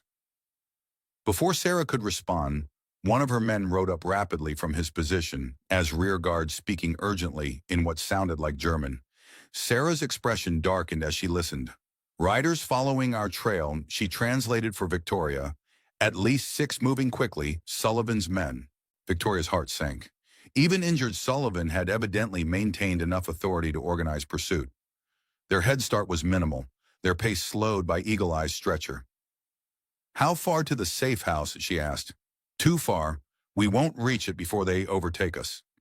Sarah was already issuing orders to her men, who began checking weapons and scanning the surrounding terrain for defensive positions. There, Dieter pointed to a rocky outcropping, perhaps a half-mile ahead. Defensible position. Good visibility, Sarah nodded agreement. We make our stand there. They increased their pace as much as Eagle Eye's condition allowed, reaching the outcropping with perhaps 20 minutes to spare before their pursuers would arrive. The formation provided natural cover, a jumble of massive boulders creating a small enclosed space with limited approaches. Sarah's men worked efficiently, securing the horses in a protected hollow while establishing firing positions, covering the likely attack routes. Victoria helped move Eagle Eye to the most sheltered position, checking his bandages, which thankfully showed no fresh bleeding. They come, he murmured, more alert now despite his weakness. I hear horses. Victoria had learned to trust his wilderness senses. How many? Eagle-Eye closed his eyes, concentrating. 8, maybe 9 heavy horses, armed men. Sarah, overhearing this exchange, raised an eyebrow, but didn't question his assessment. Positions, she ordered her men. Let them approach within 50 yards before firing. Victoria retrieved her Winchester from the saddle scabbard, checking its loading before finding a defensible position behind a boulder. Her medical training had taught her to preserve life, not take it, but circumstances had forced an adaptation. Sullivan's men would show no mercy if they prevailed. The forest fell unnaturally silent as they waited. Even the birds seemed to sense the impending violence. Their songs silenced by the approach of armed men. Victoria controlled her breathing, pushing aside fear and exhaustion to focus on the immediate threat. They appeared suddenly, horsemen emerging from the pine forest with rifles ready. Sullivan's private army of mercenaries and former lawmen, corrupted by his influence. The leader was immediately recognizable, the same overseer who had struck Victoria during the attack on the Ute village. Spread out. He ordered his men. They're in those rocks. Sarah had positioned her forces well. The approaching riders had no clear view of their numbers or exact locations. The mercenaries dismounted, cautiously advancing on foot with rifles raised. When they reached the distance Sarah had specified, she gave a short whistle. Her men opened fire simultaneously, the coordinated volley dropping 2 of Sullivan's men immediately. The others dove for cover, returning fire with less discipline but equal determination. Victoria held her position, waiting for a clear target, rather than wasting precious ammunition. The overseer had taken cover behind a fallen log, directing his men with sharp hand signals. Victoria recognized military training in his movements, a dangerous opponent. The firefight intensified, bullets whining off rock surfaces or thudding into wood. One of Sarah's men cried out, clutching his shoulder. Where a round had found its mark, Victoria wanted to assist but couldn't abandon her position without exposing herself to direct fire. They're trying to flank us from the east. Sarah called, having spotted movement among the trees to their right. Victoria shifted position, catching glimpses of 2 men attempting to circle around their defensive perimeter. She sighted carefully, exhaled, and squeezed the trigger. One man fell, the other diving for cover. The exchange continued for perhaps 15 minutes, neither side gaining clear advantage. Sullivan's men had numbers, but Sarah's group held the superior position. It might have continued as a stalemate, had fate not intervened in unexpected fashion. From the direction they had come, new riders appeared, at least a dozen mounted men moving with military precision. Victoria's heart sank, assuming Sullivan had sent reinforcements. Then she saw the distinctive badges gleaming on their chests. U.S. Marshals, Federal Marshals. Sarah hissed clearly, calculating new odds. The overseer had also spotted the approaching lawmen. He barked orders to his remaining men, who began a fighting retreat toward their horses. The marshal party split, half pursuing Sullivan's fleeing men, while the others approached the rocky outcropping with weapons ready. U.S. Marshals. A commanding voice called, "Throw down your weapons and come out with hands visible." Sarah exchanged quick glances with her men, clearly considering resistance. Victoria intervened before they could make a disastrous decision. "We surrender," she called back. "We have wounded who need assistance." Sarah shot her a venomous look but didn't countermand the surrender. With federal marshals now involved, the strategic calculus had shifted dramatically. Violence would only worsen their situation. Slowly they emerged from their defensive positions, hands raised. Victoria supported Eagle-Eye, who insisted on walking out under his own power despite his weakened state. The marshal in charge was a weathered man in his 50s, his hard eyes assessing them with professional suspicion. Then his gaze fell on Victoria, and unexpected recognition dawned. "Mrs. Blackwood?" he asked incredulously. Victoria stared in equal surprise, then realized why the voice had seemed familiar. "Marshal Harrington. We were told you'd been killed." Joseph Harrington, very much alive, despite Sarah's claim, stepped forward, holstering his weapon. "Nearly was Sullivan's men ambushed me on the trail to Fort Bridger. I was wounded, but managed to escape." He gestured to the bandage visible beneath his shirt collar, "Made it to the fort and returned with reinforcements." Victoria felt relief washing through her. You received my message about meeting at the canyon. Grey Wolf found me. Harrington explained, tracked me to the fort, told me everything. His gaze shifted to Eagle Eye, noting his severe injury. We have a doctor with our party. As if summoned by these words, another rider approached a middle-aged man with a medical bag who immediately began examining Eagle Eye's wound. And these people, Harrington asked, indicating Sarah and her men who stood under the watchful eyes of several deputies. Victoria hesitated, unsure how to explain their complicated relationship. It's a long story, Marshal. They helped us escape Sullivan's men, but their motives aren't entirely aligned with ours. Harrington's expression hardened as he studied Sarah more carefully. Foreign agents, by the sound of them. Interested in whatever Sullivan was, after I'd wager? Sarah said nothing, her face a mask of careful neutrality. Her men followed her lead, maintaining silence. We'll sort that out later. Harrington decided, for now you're all under federal protection. He turned back to Victoria. Sullivan, wounded but alive last we saw him. Victoria reported, at the canyon rim, he killed my husband. Marshall orchestrated the entire operation to exploit the canyon's resources. Secretly, I believe you. Harrington's tone was grim with conviction. We've been building a case against him for months, but we needed concrete evidence. Victoria reached inside her jacket, removing Robert's metal case, the evidence that had cost so much blood and sacrifice. My husband provided it, complete documentation of Sullivan's crimes, including treason, through selling strategic resources to foreign powers. Harrington accepted the case with appropriate solemnity, understanding its significance. This will ensure justice is done, Mrs. Blackwood. You have my word. As the doctor finished treating Eagle Eye and moved to attend Victoria's leg wound, she felt the weight of recent days settling upon her. Exhaustion, relief, grief, all mingled together in a complex emotional tide. Sarah watched silently as federal marshals secured her men. When her gaze met Victoria's, it held a mixture of calculation and something almost like respect. This isn't over, she said quietly enough for only Victoria to hear. Some truths are too valuable to remain buried forever. Victoria understood the implied threat, or perhaps promise.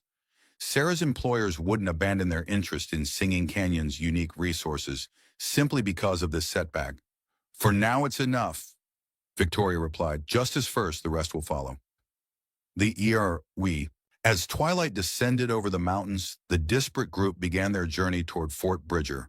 Federal marshals, foreign agents, a wounded Ute hunter, and a widow carrying her husband's final legacy. The path to justice had opened before them, though what lay at its end remained uncertain. The territorial courthouse in Salt Lake City hummed with tension as Victoria took the witness stand.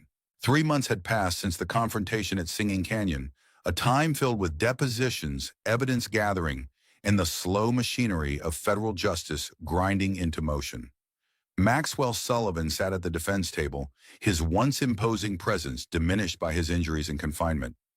The bullet wounds from Sarah's revolver had left him physically weakened, though the cold calculation in his eyes remained unchanged. Beside him sat a team of expensive lawyers brought in from Washington, the best defense money and influence could buy. Victoria met his gaze steadily as she was sworn in, refusing to show the anxiety churning beneath her composed exterior. This moment represented everything she had fought for since Robert's death, the opportunity to speak truth to power, to ensure his sacrifice wasn't forgotten. The lead prosecutor, a sharp-featured man named Wilson, specially appointed by the Justice Department, approached the witness stand.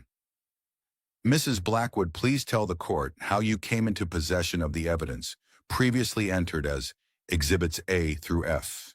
Victoria recounted the journey to find Robert's hidden documentation, carefully omitting certain details. Sarah's true identity, the involvement of foreign agents as instructed by federal authorities, those aspects remained classified, deemed too sensitive for public proceedings. Sullivan watched her testimony with unnerving intensity, occasionally whispering to his attorneys. The gallery was filled with journalists, territorial officials, and ordinary citizens, drawn by the sensational nature of the case, a powerful industrialist accused of murder, corruption, and treason. When Victoria described finding Robert's hidden evidence case, the prosecutor presented the metal container, itself now marked as official evidence. And these documents within the geological surveys, chemical analyses, and correspondence. You recognize these as your husband's work. Yes, Victoria confirmed. Robert's handwriting, his research methodology. There's no question of their authenticity. The defense lawyer rose immediately. Objection, Your Honor. The witness isn't qualified to authenticate scientific documents. Sustained. The judge ruled, the jury will disregard the witness's assertion regarding scientific authenticity. It was the pattern of the entire trial. Every piece of evidence challenged, every testimony questioned Sullivan's attorneys working to create sufficient doubt to secure acquittal. The proceedings had already lasted 2 weeks with no clear indication of which way the jury might lean. Victoria continued her testimony describing the confrontation at the canyon, Sullivan's admission regarding Robert's death, his attempts to bribe and then threaten her into silence. Throughout, she maintained the calm dignity that had carried her through the past 2 years of grief and quest for justice. When the prosecutor finished his questions, Sullivan's lead attorney approached the stand. Harold Blackwood was a legendary courtroom figure known for devastating cross-examinations that had broken many seemingly solid testimonies. Mrs. Blackwood, he began with false sympathy. You've been through a terrible ordeal, losing your husband, then embarking on this dangerous pursuit of what you believe to be justice. It's understandable that in your grief, certain perceptions might become distorted. Victoria recognized the strategy, immediately painting her as an emotionally unstable widow, her testimony compromised by grief and desire for vengeance. My perceptions remain quite clear, Mr. Blackwood, she replied evenly. Indeed, yet you claim to have experienced fever dreams in which your dead husband guided you to hidden evidence. His tone made the statement sound like the ravings of a madwoman. Convenient visions that happened to lead you exactly where you needed to go. One, I did never claim my husband's spirit guided me, Victoria corrected. I recalled something he had told me before his death, a memory triggered during illness. Blackwood smiled thinly. A memory you conveniently never mentioned during the original investigation of your husband's death. An investigation conducted by officials who, as other testimony has established, were in Mr. Sullivan's employ. Victoria countered, earning a murmur of approval from the gallery. The attorney shifted tactics. Mrs. Blackwood, isn't it true that you were forced to flee Boston following accusations of improper conduct at the hospital where you worked? Victoria felt a cold wave of shock. How had they discovered that ancient history? That's a mischaracterization of events from over a decade ago, completely unrelated to this case. Please answer the question, Blackwood insisted. Were there or were there not allegations regarding experimental treatments you administered without proper authorization? The prosecutor rose immediately. Objection, Your Honor. This line of questioning is irrelevant and designed solely to prejudice the witness. I'm establishing the witness's pattern of disregard for authority and tendency toward unsanctioned actions. Blackwood argued smoothly, directly relevant to her credibility. The judge considered briefly. I'll allow it, but tread carefully. Counselor, Victoria composed herself. The truth, while painful, wasn't actually damaging when properly explained. During the war, I administered an experimental antiseptic treatment to wounded soldiers at risk of gangrene. When conventional treatments were failing, the hospital administration disapproved because the technique hadn't been formally endorsed. And several patients died following this unauthorized treatment, Blackwood pressed. Several patients who were already dying from advanced infection showed slight improvement before succumbing, Victoria corrected firmly. Others recovered completely when they would have certainly died otherwise. The techniques I applied are now standard medical practice. Her direct answer seemed to take Blackwood momentarily off balance. He had clearly expected defensiveness or evasion, not calm clarity. He recovered quickly. Yet you left Boston rather than face an inquiry. I left Boston because the war had ended, and I married an engineer with opportunities in the West. Victoria replied simply, the inquiry had already cleared me of wrongdoing before our departure. For nearly an hour, Blackwood continued his methodical attack, attempting to undermine Victoria's credibility, suggesting alternative explanations for events implying personal vendetta against Sullivan. Throughout, she maintained her composure, refusing to be provoked into anger or contradiction. Finally, apparently frustrated by his inability to rattle her, Blackwood played what he clearly believed was his strongest card. "Mrs. Blackwood, isn't it true that during your pursuit of these so-called crimes, you allied yourself with foreign agents seeking to obtain American resources for hostile powers?" A murmur rippled through the courtroom. Victoria's heart raced, but she had been prepared for this possibility. Marshal Harrington had briefed her on what could and couldn't be disclosed about Sarah Thompson's involvement. Objection. The prosecutor was on his feet immediately. "This question involves matters of national security that have been specifically excluded from these proceedings by federal directive." The judge frowned at Blackwood. "Counselor, you were provided with clear guidelines regarding classified aspects of this case. Your Honor, if certain witnesses were collaborating with foreign interests, the jury has a right to know." Blackwood argued, "It speaks directly to motivation and credibility." "The objection is sustained." The judge ruled firmly. "Move on, counselor." Blackwood's expression showed controlled frustration as his most dramatic line of attack was blocked. He attempted several more questions before finally conceding, "No further questions, Your Honor." As Victoria was excused from the witness stand, she caught Sullivan's cold stare. Despite his diminished physical state, the threat in his eyes was unmistakable. She had testified against one of the most powerful men in the Western Territories, and regardless of the trial's outcome, he wouldn't forget. Outside the courthouse during the lunch recess, Victoria found Marshal Harrington waiting, his expression troubled. "You held up well in there." He commended her. "Blackwood is known for breaking witnesses. He barely dented your testimony." "Thank you." Victoria's composure had cost her enormously, leaving her drained.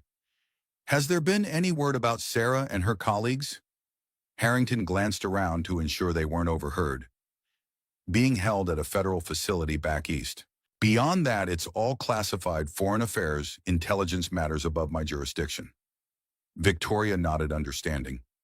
Since their capture, Sarah and her men had vanished into the shadowy world of international intrigue, their fate as uncertain as their true identities had been. "An Eagle Eye," she asked, "any news from the reservation?"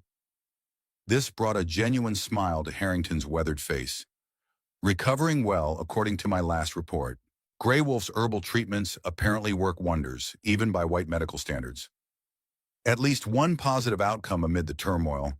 Eagle Eye had been transported to his people, once stable enough to travel, returning to the protection of his tribe while maintaining contact with Harrington regarding the case.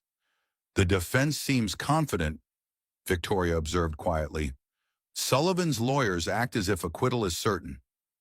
Harrington's expression darkened. "Sullivan still has powerful friends. There have been pressures applied from Washington, senators, cabinet officials. People who don't want certain defense contracts or mining concessions subjected to public scrutiny. Then why proceed with the trial at all? Because other powerful interests recognize the threat Sullivan's foreign dealings pose to national security." Harrington kept his voice low. "This trial walks a careful line, exposing enough corruption to secure conviction without revealing sensitive information about the canyon's true value." Victoria understood the implications. Politics and pragmatism would likely prevent full justice, but perhaps enough could be achieved to ensure Sullivan's criminal empire collapsed. "Will it be enough?" she asked Harrington. Met her gaze directly. "The murder charges are solid.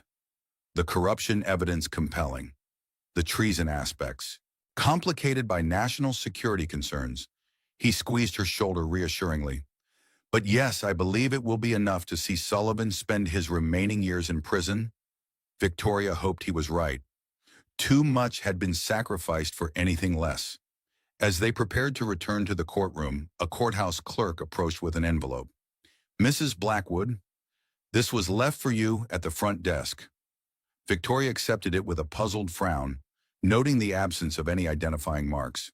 The envelope contained a single sheet of paper with a message in elegant handwriting she immediately recognized as, "Sarah's truth finds many paths to light. My employers remain interested in mutually beneficial arrangements regarding your husband's research. Our previous discussion remains open." Victoria quickly pocketed the note before Harrington could see it. Sarah had somehow maintained her network of contacts despite federal custody, a concerning reminder that the struggle for control of Singing Canyon's resources continued in shadows beyond the public trial. For today, Victoria would focus on the testimony still to come, the evidence still to present.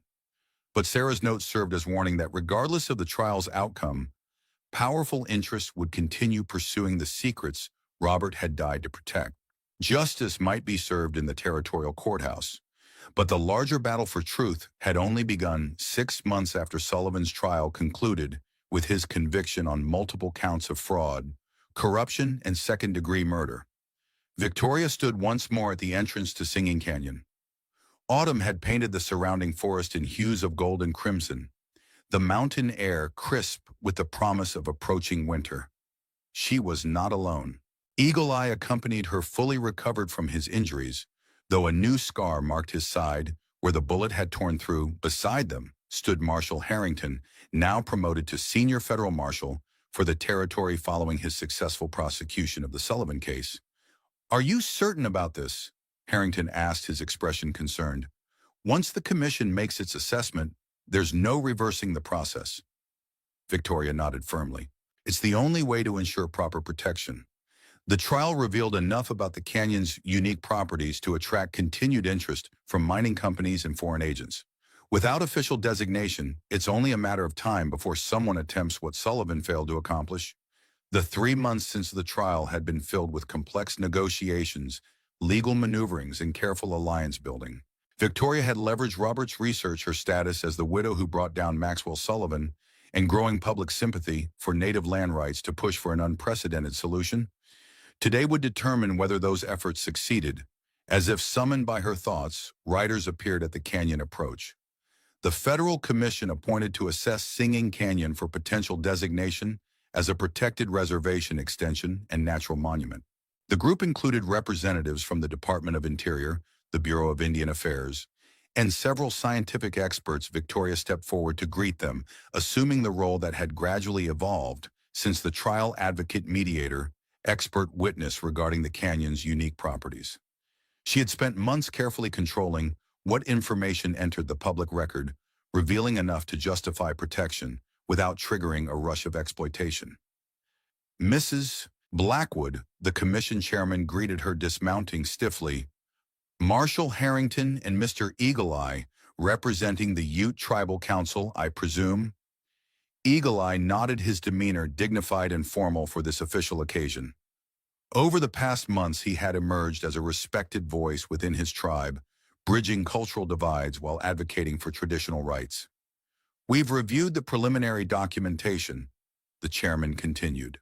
"Quite extraordinary claims regarding this site's geological and cultural significance. We're here to verify before making our recommendation to Washington. You'll find the site speaks for itself," Victoria assured him. "If you'll follow me." She led the commission through the narrow entrance to Singing Canyon, experiencing again the wonder of first seeing the striated walls and hearing the musical humming that never entirely faded. The sacred pool at the canyon's end glowed a soft emerald green today, different from the silver blue she remembered from her first visit. "Remarkable," murmured the geological expert, immediately withdrawing instruments to take measurements. "The water's luminescence is unlike anything in scientific literature. The mineral content changes seasonally," Victoria explained, sharing carefully curated information from Robert's research. "The Ute people have documented these changes for generations, correlating them with different medicinal properties." Eagle Eye had moved to the pool's edge, conducting his own ceremony, a small offering of tobacco placed reverently near the water. Several commission members watched with respectful curiosity, rather than the dismissive attitude Victoria had feared. Times were changing, albeit slowly. The public expose of Sullivan's crimes had created unexpected space for reconsidering the treatment of native lands and peoples. Though prejudice remained deeply entrenched in territorial governance, this particular commission had been selected for progressive views regarding conservation and indigenous rights. For hours, the commissioners conducted their assessment, taking samples, measurements, and extensive notes. Victoria and Eagle Eye provided context when needed, allowing the canyon's natural wonder to make the most compelling argument for its protection. As evening approached, the commission gathered for a final discussion before departing. The chairman approached Victoria, his expression thoughtful. "This site is indeed exceptional, Mrs. Blackwood, both scientifically and culturally significant." He glanced toward Eagle Eye. "Our preliminary assessment supports designation as a mixed-use reservation extension with natural monument status restricting mining while allowing traditional Ute access."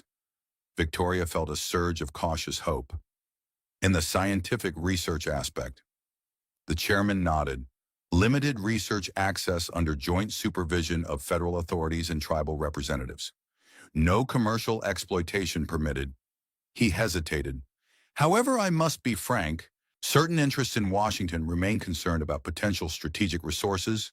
The final designation will likely include provisions for emergency access under specific national security circumstances." It wasn't perfect politics, rarely allowed for ideal solutions, but it represented genuine progress. The canyon would receive protection from commercial exploitation while honoring its sacred status for the Ute people. Robert's discovery would remain accessible for scientific study, but controlled in ways that prevented any single entity from monopolizing its potential. "Thank you," Victoria said simply. "It's an appropriate balance."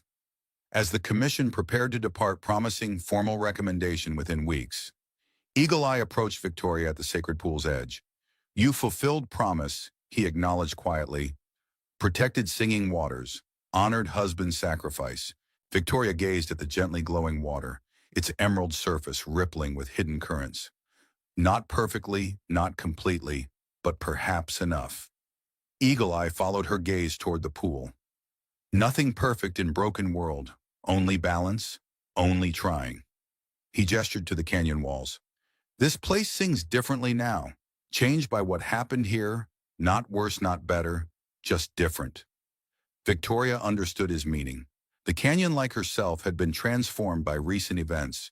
The innocence of unknowing was gone, replaced by more complex awareness. Yet beauty remained perhaps more precious for recognizing its fragility. "What will you do now?"